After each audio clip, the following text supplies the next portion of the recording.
Good morning, good evening, wherever you are. Welcome aboard.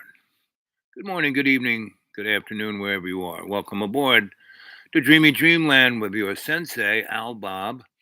I'm agree out here to tell you a story, and this will probably be my last. I just was chatting away this morning, having breakfast, and I went by my neighbors and thought I'd just jump on his front porch and say, "Hey, I won't be around for at least till middle of next week, right?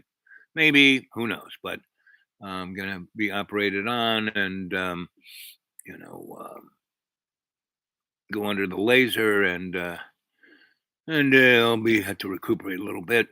And again, it'd be really great if somebody put something in my PayPal since I have nothing there.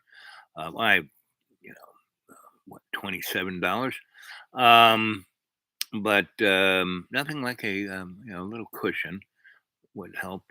So I'd love it if somebody could, put something, and that's the due to wake 42 at Gmail, due to wake 42 at Gmail, due to wake 42.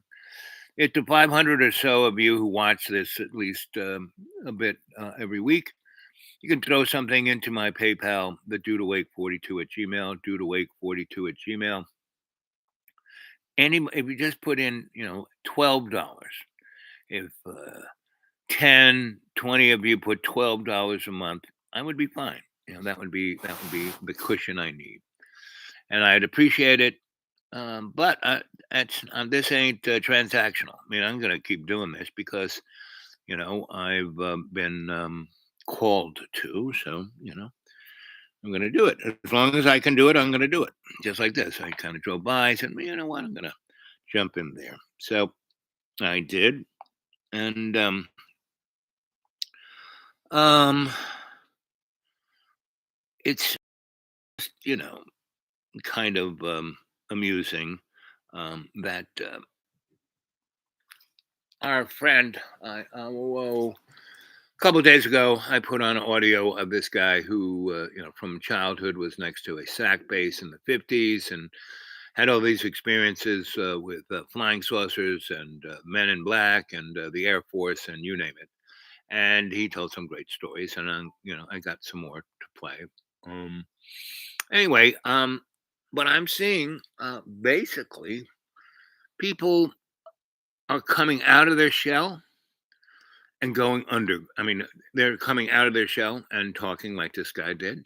I don't think he was a big talker until recently because he's old, old, old, and he's just met me and started telling me a story.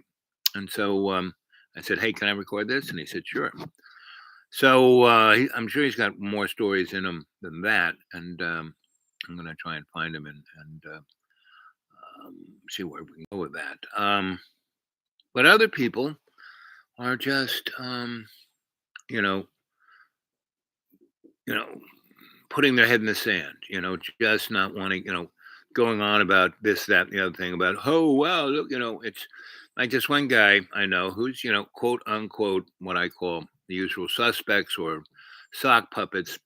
He's been involved in activism, most of his life, but it's to show who he is, right? And I mean, he's hard. I mean, he comes from a very wealthy family, and he doesn't have to work. And he's like been, on and on and on about Israel and Palestine and da da da. And there are a lot of things you could do other than just talking to me about it, and or emailing senators. And I keep telling them that any legislature is the best money can buy, and they are bought and sold. And his little, oh well, I have an effect, not really. And he's kidding himself, right?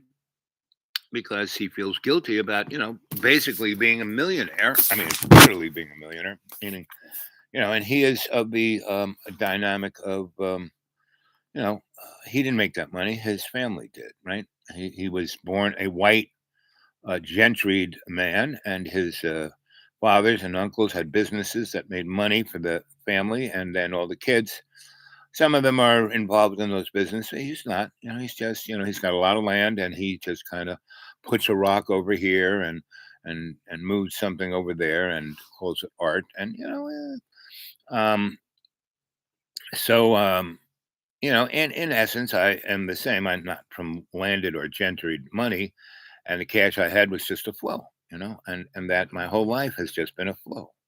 And that and a lot of people are sick and tired of me saying, "Oh, I look like a millionaire on $400 a month," right?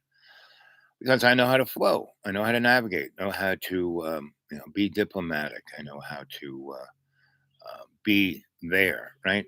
To be aware, to be conscious, to in every day and every way take the piece of the earth and make it stronger. But we're watching right around us environmental catastrophe, economic catastrophe, wars, starvation, pestilence. And it's not like this hasn't been around for, since Babylon. It has. Every day it's been this bad. It's just um, never been monetized and used like Putin.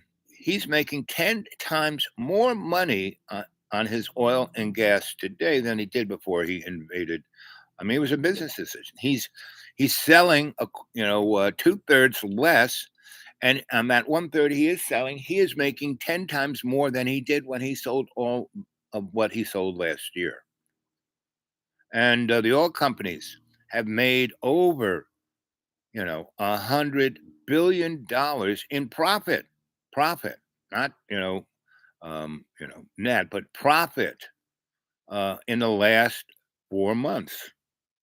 Um, the folks who wholesale food have made $60 billion profit in the last 4 months, and they're going to make more. And there are close to 70 million people who are starving to death right now. They are what is known as food stressed or food danger. It's like and basically it back in the day, before 1972, the majority of the third world fed itself traditionally.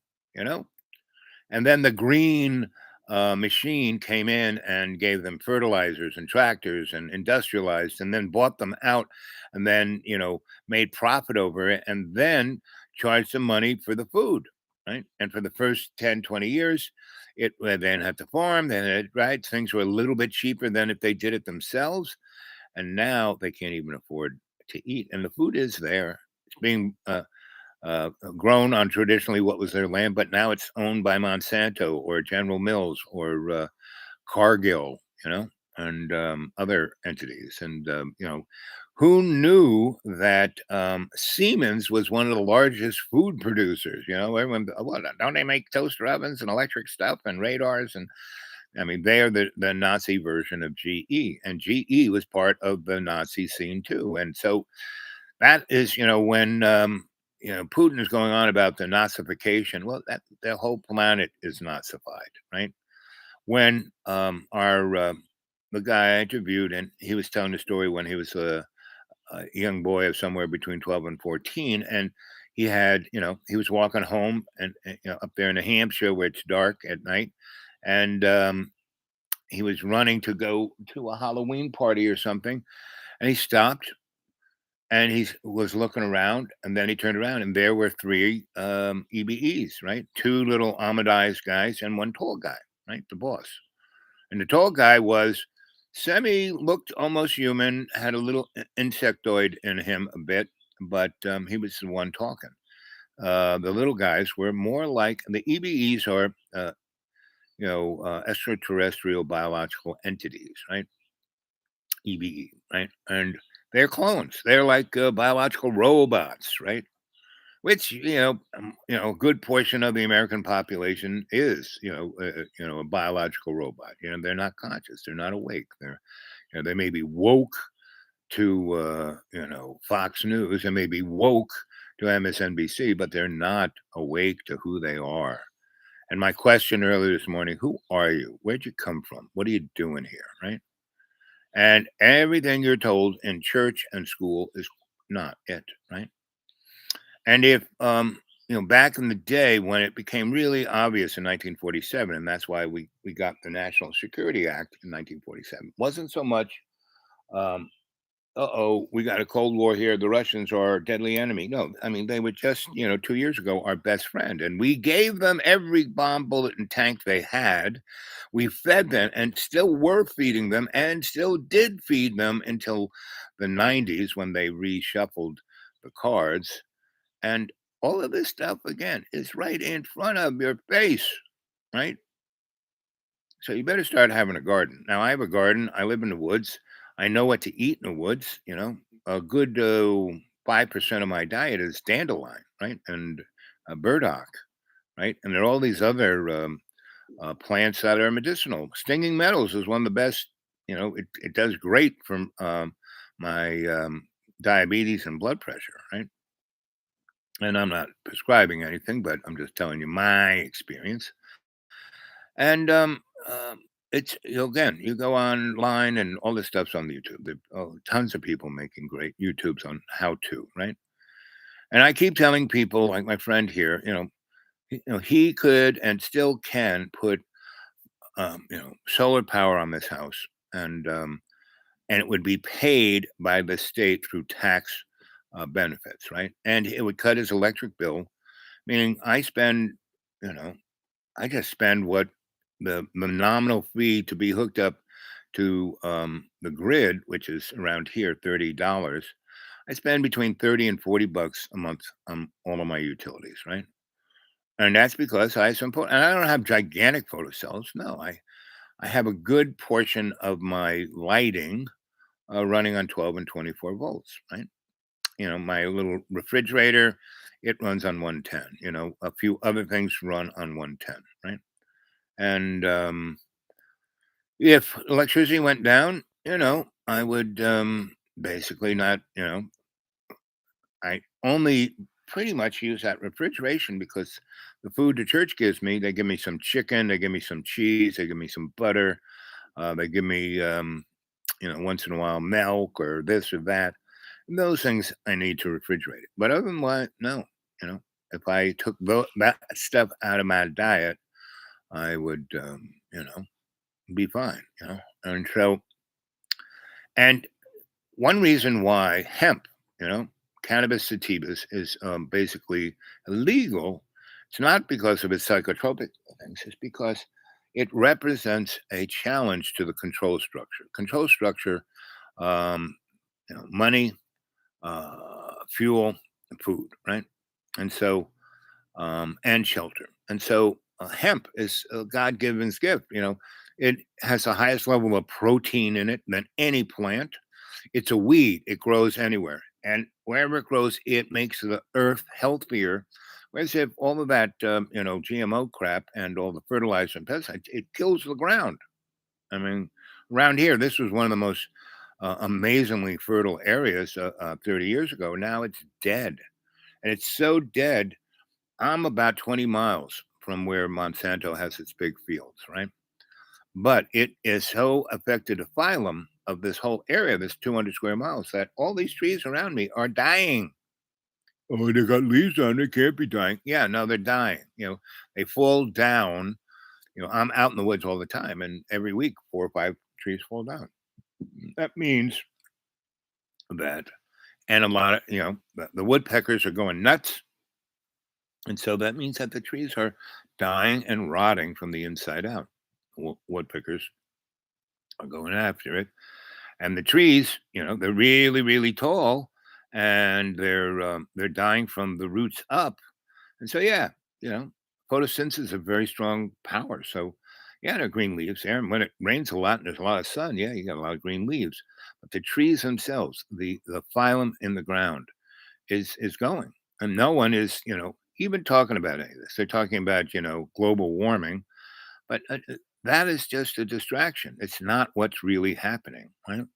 And that we have to pay for everything, right? We're in a market thing, and the only people making money in a market valued economy is the super rich. Everybody else is behind the eight ball, and no one, or not no one, but not many people can be like me. Now, there are loads of homeless people in these mountains, because Blue Ridge Parkway and the AT is just right there, right, and that's where they're hanging out. And wherever there are facilities that the county or state or Fed, have where they have camping, they have bathrooms, and they have water, they're kind of nearby there, and they come down and get water. They use the facilities, and they're on very down low. But I can spot this, and then I go up into their camps, and I look like a homeless guy, and I talk to them, right?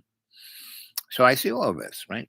So they're around here, around a 50-mile radius around me. I would say there are at least somewhere between 6 and 20,000 homeless people just living in the woods.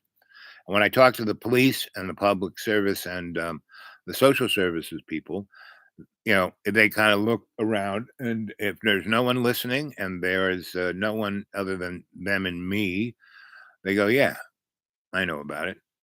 I know what's going on." And so the state, everybody knows what's going on, but they're not doing anything about it.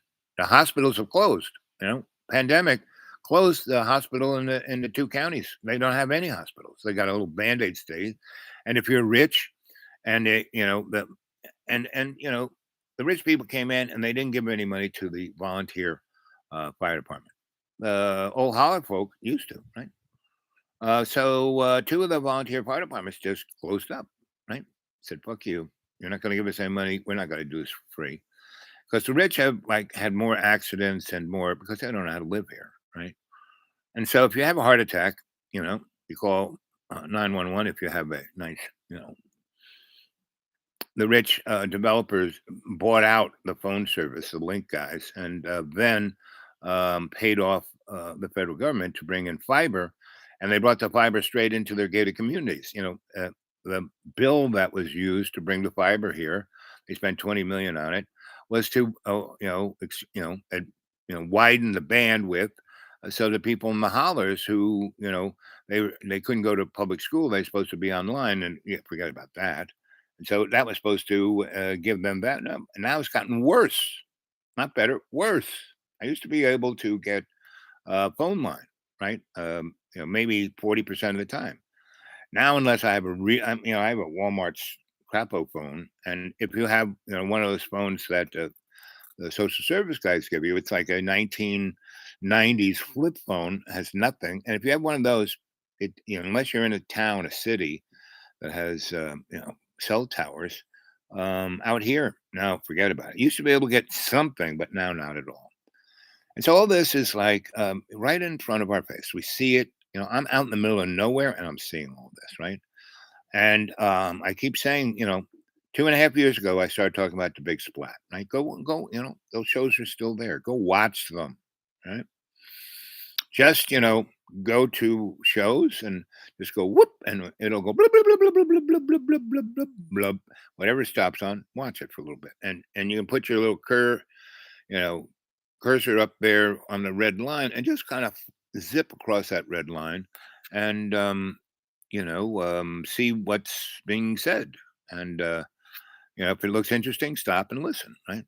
And or you can do like most people do. They just put a show on and run it like it's wallpaper, right? Most people, people, not many. Back in the day, people would jump on and listen to the show live and make comments. And some people do. James here. Oh, and, see, even I can't even. He's put it in capital. Thank you. Uh, and I can't even read that. You know. But you guys can. You can see what James and others are saying. So, and there's only one person left, and three people were there, and I've been on for 18 minutes and 58 seconds. So, give me some likes, make some comments. Some people have been leaving pretty good comments. I appreciate that. And, reach out into yourself, and pull out the things that are real and share them with other folk. And this morning, I had the amazing woman on, and she was talking straight up to the main issues, and she was talking about her challenges, and she realized that and she's one of my adepts. Everyone in the cadre is not an adept. Adept is someone who gets a hold of me at the Due to Wake 42 at Gmail. And we have a little conversation. And then if they're in America, they give me their phone number. I talk to them on the phone. If they're in Europe or someplace far away, I talk to them on WhatsApp or there's two or three other little things that I'm on that I can talk to people, and they're end to end, so it's kind of semi protected, but not really.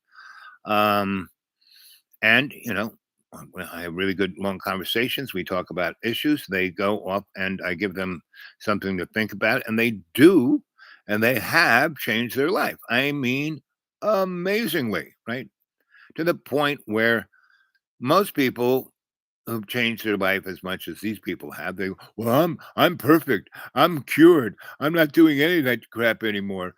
And now these folks have become awake. So they became awake of the strata of their challenges, right? And so they're knocking them off one by one. And by conscious intent, I am, conscious awareness, I am, and in every day and every way, taking the piece of the earth and making it stronger by co creation with love's creation within the structure, the dynamic of all our relations. So there's a good 100 people who actually are like the amazing woman, right? They have actually, you know, listened to what I had to say. And first it was just like wallpaper, and then it kind of sank in. And then all of a sudden they realized, my God, that things aren't as bad. I'm actually, look at this. And then they kind of realized that it was not so much me, but what talks through me to you. I mean, I'm like that little pebble in the pond that sends out the wave, right? And yes, one person's watching, there's three thumbs up. When I end this, the algorithm will tell me how many people were on this, and it'll probably be roughly, somewhere between 9 and 15, right? And when I'll go see it a couple, next week, it'll roughly say 40 people have watched this. And those are people who kind of go back and turn it on, and it's the background, dynamic of what they're doing in their home or their office or whatever. And because they're affected by the shamanic energy, the photonic energy that I am putting out eye to eye, right? And it'll be interesting to see. I mean, I was driving around today, and yes, I definitely have cataracts. Yes, I drive around, and everything is kind of, like I said, it's like I'm looking through Vaseline, and they say, "Oh, you'll be amazed. You'll be looking like an eagle." Okay, that'll be fun. And I can't drive at night because the difference between darkness and bright headlights really, I can't see anything for a minute or two once that light flashes on me. And they said that, we'll be able to do that. So, I mean, that's a good thing. And they said, oh, in 15 minutes, blah, blah, blah. So, it's all the above. And so, that will be, an interesting experience. And I'll give you the 411 on that. And but that's irrelevant. What's relevant is what's our conscious intent, what we're doing here. Where did we come from? Why are we here? Who are we? We are not our bags of water. I am not this body, right? I'm not even my soul. My soul is a server. It's just the vehicle that takes my experience from this avatar up into my spirit. And spirit is all our relations, right? And exists in our Akashic, not our Akashic record. Experiences, that's where the servers are. That is my soul. And in that big fireplace, the twin flame, the blue twin flame, that is our spirit. And that fireplace is like in Harry Potter. You can go anywhere in that fireplace. That's why it's so big. And to our right, there are the 9 doors of awareness, right? And the 9th door of our superconscious mind, our sanctuary, it's always open to us, right? The others are closed. It takes a little effort shamanically to understand what they are and how to navigate them. And I'd be glad to help you out with that. But you got to get a hold of me at 22842 at Gmail. And because I just don't relinquish that information to just anybody. because I'm not saying it's dangerous, but you have to be mature enough to use it, because otherwise, if you are in insecure and infantile, and I tell people, don't believe a word I say, right?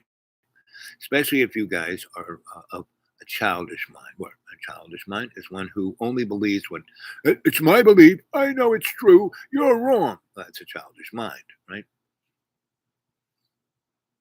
So anyone who wants to know the arcane, esoteric stuff, and it's not, devil worship, mumbo jumbo, blah blah blah. No, because we're all our relations. Everything's connected. We are all one, and that's why there is no bad or good per se. That's very subjective. I mean, the Russians killing everyone. That's good. At least part of them think it's good, right? And it's righteous. It's fair. It's what they needed to do, and vice versa. Ukrainians killing all the Russians. That's a good thing. They invaded us. Blah blah blah. Right? And the worst, the most evil folk are those guys making a shitload of money off this. The oil companies, the food companies, and the weapons guys and the bankers, right? And so they're the ones in charge. They're the ones pulling the strings, and they're the ones who are paying off all the media to give you a false representation. For you to stay in your little, um, you know, silo and just believe what you're told, right? And no, you have to open your heart, right? You have to let God's unconditional love in your heart, and you have to have Jesus's unconditional forgiveness in your mind, right? And when you have that in your heart and that in your mind, the bad thoughts won't be able to get a hold of you. They may be there, you may see them, you may think about them, but they won't grab a hold of you and make you do evil, terrible things. Now, evil, terrible things, again, it's a relevant things. It's all very subjective, right? And but you are here to learn. And that's why these things are neither bad nor good. That doesn't exist yet, because the only thing that does exist is love's co-creation. So, unless you are manifesting through love's co-creation, what you're creating is just an illusion. So, um, I just want to, reiterate that. And as I was listening to NPR driving back the last 20 miles from where I was, and it's just annoying because it's just propaganda. Oh, well, NPR, they're telling us the truth. Oh, Fox is telling us the truth. Oh, CNN. Well, Fox and NPR are kind of telling you the truth, right?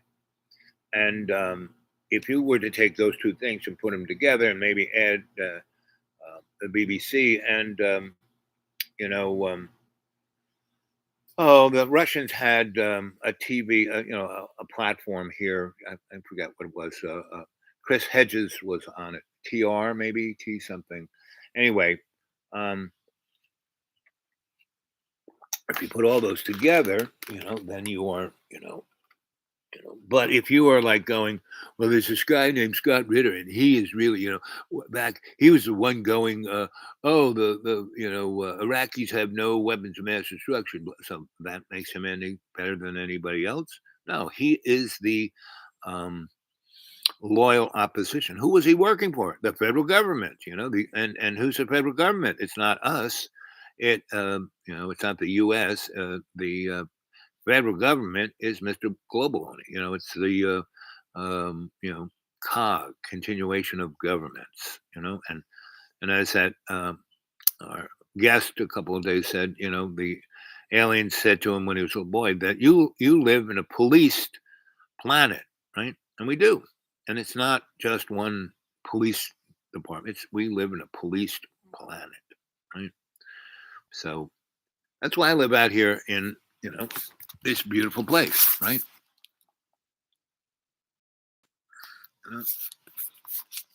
And early in the morning and late at and dark 30, I it's just a twitter with birdsong, right?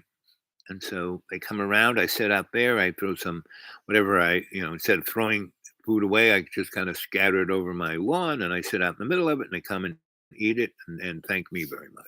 Right? And so that's my connection. Right? Let's see.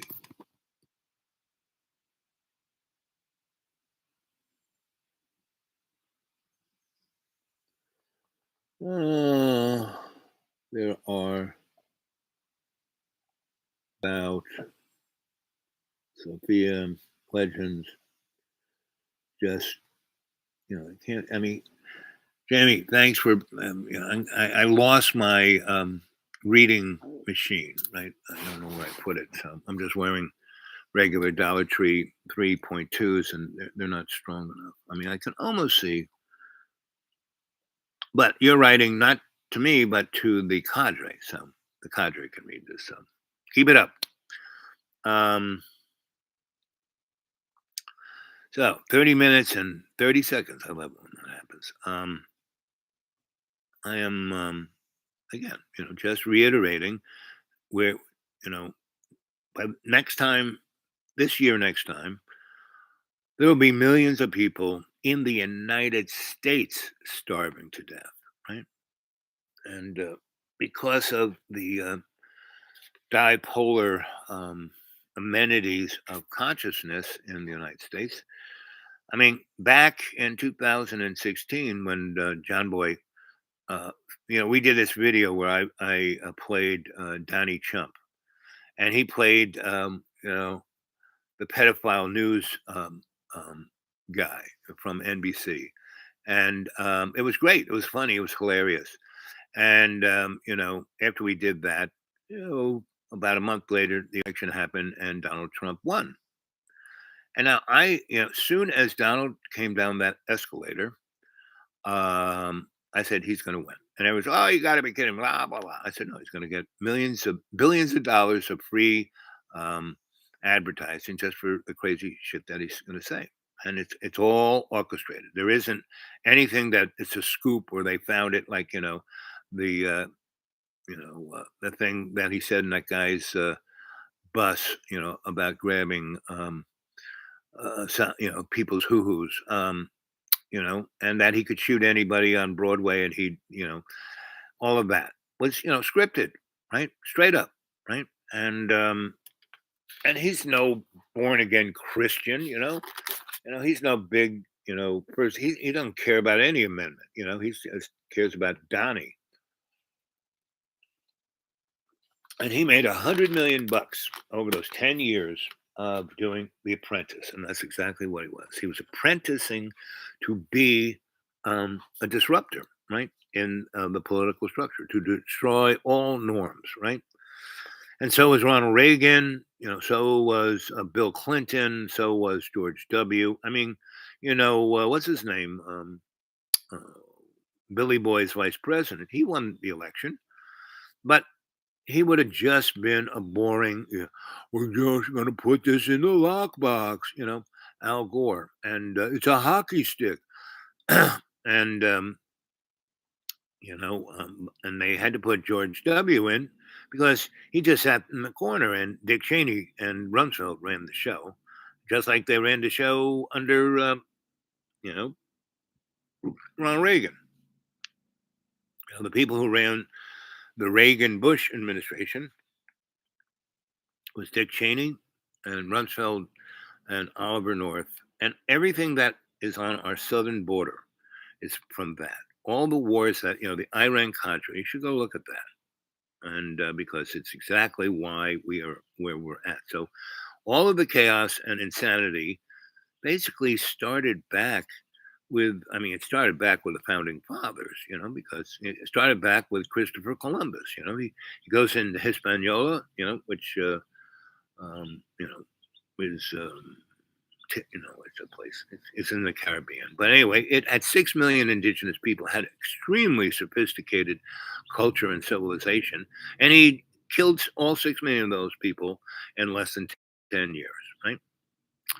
And then and he had made these big. He cut all the trees down, cut all the forest, cut everything that these people lived on, and put plants, like cotton and sugar, and made rum, and you know all cash crops, and corn and well things that Europe didn't have but wanted, and so he killed all the Indians who he made them slaves, and he just didn't steal their land. He took them and made them slaves and worked them to the point where they died. So he went over to Africa and brought the Africans in to be slaves, right? It's a means of production, right? And now we were the slaves, the European immigrants for the last 200 years. And as long as people coming off the boat, they could be abused for maybe half a generation, and then they would save up enough money and head west, right? And take all the property from the Indians, right? And upstate New York used to be the hinterlands, right? And so all you have to do is, cancel culture. Nobody wants us to look at what that history is because it's right there. It's not like really buried. You can see it. You can find it. You can talk to people. And once they changed the joke history books that we had in the 50s, 60s, and 70s, because in the 70s, in the 50s, 60s, the Supreme Court said, oh, with Brown, you got to kind of integrate to everyone. If the federal government's going to pay for education, it has to be fair for all. So you had states like Virginia and Mississippi, and out there, Minnesota and Montana and a few others, where basically um, the white people said fine, and so they left public school because the public school was their private school that the federal government paid for. So they left that and let you know the mongrel classes go to that, and they started their own public schools and called them private, and most of them called them race private schools, like Jerry Falwell had that in Lynchburg, and that went on, from 49 to 69, right? And when we passed the civil rights laws in 65, it took about 5 years to it start to creep in. And so, they couldn't do that anymore. So they still have their private schools, but they kept changing different motifs um, to get the state to pay for it. We're supposed to have, so now the Supreme Court said, hey, it's fine for the federal government to pay for religious teaching. And, First Amendment says no, there should be no state church, right? And the thing that broke down the race schools was these people had 501c3s, and they had it because they were nonprofits, because they were supposed to be doing uh, good things for the community. And by being racist and segregationalist, that's the Supreme Court said no. But now we have a Supreme Court that anything goes, right? And you will see with the death of you know abortion. Um, it's because the right to life vote, the Christian right, the Christian right, back until 80s, they didn't care about abortion. They thought it was a Catholic thing. They didn't care. But they kept looking, first it was the race thing, because that's really what they were, basic straight up racists, right? They wanted white men to be in charge. And as the Supreme Court and culture, because of the demographics of the people coming in, started changing, and like that. So they did everything they could to keep doing that, and now look, all these states, their general populace is Hispanic, black, and brown and yellow, and their white race is like 20%, and yet their legislature are all white, and they're getting passing laws. So you will see very soon that all of whatever civil rights that was given to the LGBTQ community gonna go, right, and it's gonna go back to those folks who have to go to jail or live in a gulag, right, and then other religions will be put in gulags, and we will basically be nationalist socialist Germany of 1933. We will basically have the Nuremberg laws running our country. We almost have that. right? But no one's aware, no one's conscious, no one's saying, and nobody in the, the liberal, the progressive. I mean, they are totally lost in space, and so is the right. And because they've gone so far this way, they're coming around being the same guys, right? And that was really one of the beauties of Donald Trump. He lied so much, he told the truth. When he's going on and on and on about, fake news, he was right. When he was going on and on and on about him, the Russians putting him in there. Well, not really, but kind of. But really, who put him in there were the large corporations, right? Because they wanted him to be the wrecking ball, which he did a very nice job. He just did it in his own way, and they thought that he wouldn't, And so, but even I would say, you know, he started doing that show in the late 90s and early O's, right? So that's when they were planning to put him in as president because he was the apprentice, right? You're fired, right? So, he's been that. And that's how long these guys things have planned. And so, like I said, John and I did this really humorous thing about Donnie Trump. And then he wins. And then John got so freaked out by it, he thought we actually had the power to make Donald Trump win. But no, he was put in there. The only way that, meaning the guy who should have been the Democrat against Donald Trump was, Bernie. I mean, Bernie had these, he was, had crowds of 20 to 100,000 people in, football stadiums, and Hillary couldn't even fill up a high school gymnasium, you know. And then she was the only person that could, the only Democrat that could lose to George W. Right, and so I mean to Donald Trump, and that's why she was there. And then she had gone to 3 states, she would have still won, but she didn't, right? And then she made that speech about the basket of deplorables with their churches and guns. I mean, she did everything she could to lose. And people go, "Oh no, she was going to be the first one." Give me a friggin' break. This stuff is right in our face, and nobody's watching, right? So 42 minutes. At 45, I'm out of here. I have things to do. Hey there, fish. So, good luck. Everybody who's got a pretty good job, who's got a pretty good salary, who's got their house, and feels pretty good about their economic, even though their gas costs a little bit more, and even though this costs a little bit more. Well, babies, pretty much all of you are not going to have anything to eat. Not going to have anything put in your car. Won't even have that nice, cushy job you had. And I'm telling you guys, if you work for a transnational company and you have the opportunity to go work for that company out of America, I would suggest you do it. If you don't, you're going to be lined up and put into a gulag. No matter you own your own property, you got your dogs, your guns, and sorry about that. And you're going to be pretty hungry, right? Just look at Germany, because even though Germany was having a hard time, you know, they're paying like 8 zillion Deutschmarks for a loaf of bread.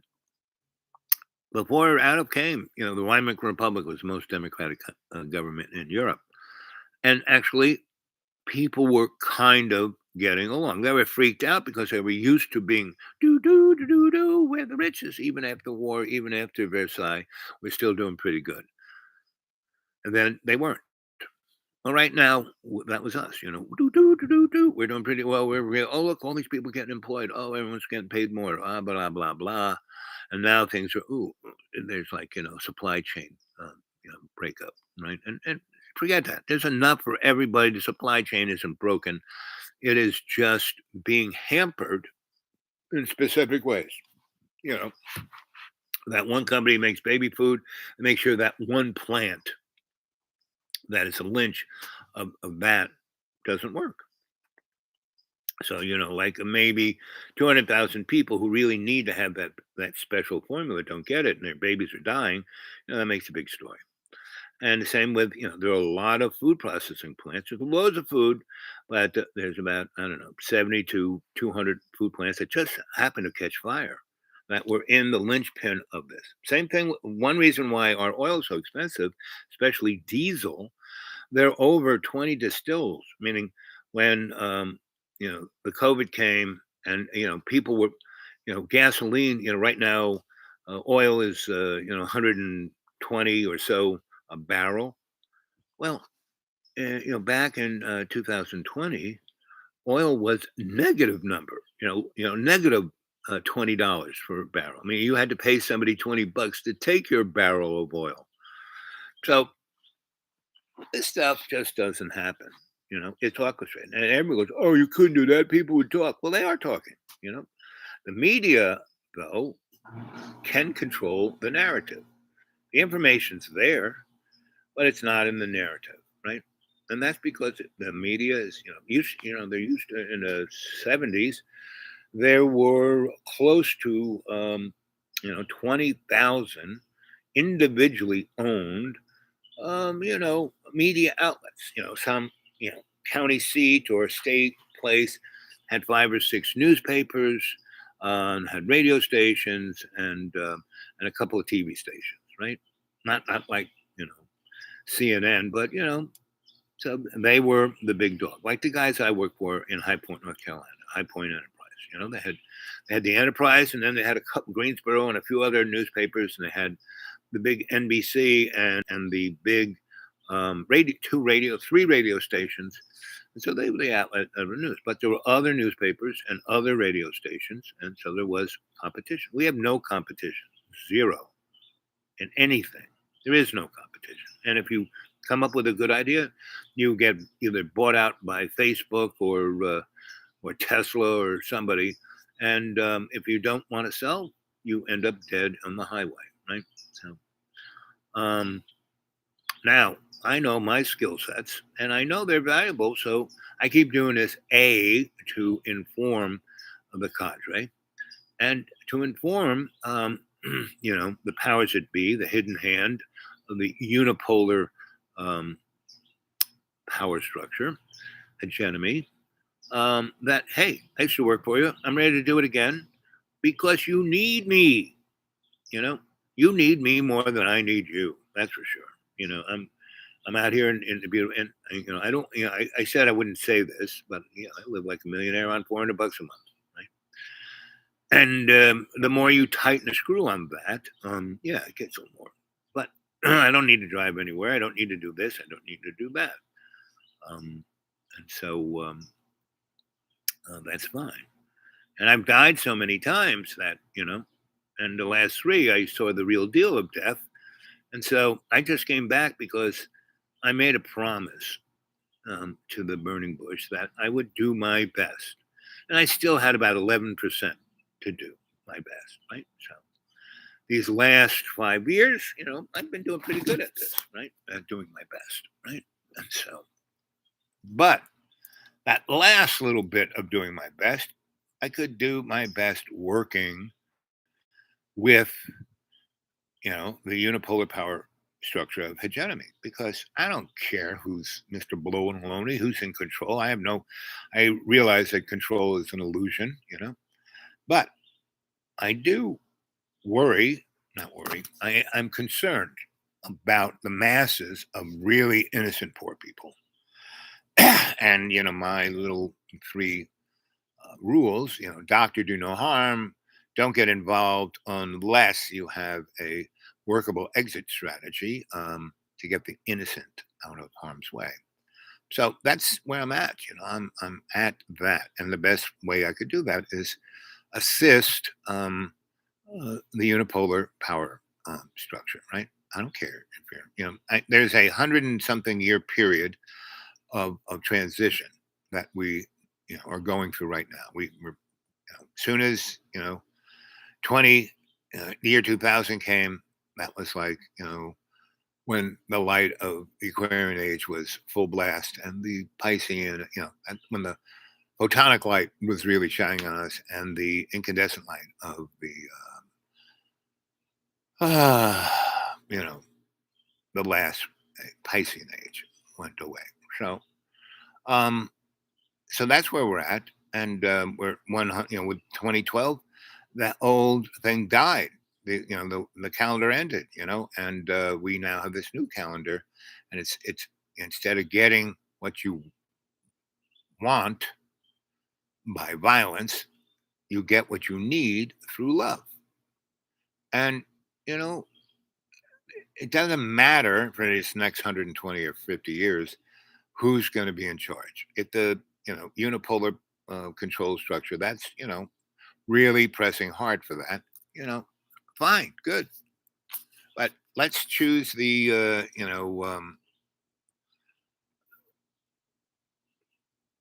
Gene Roddenberry vision of um, the franchised foundation of the federation, right? Which is fine.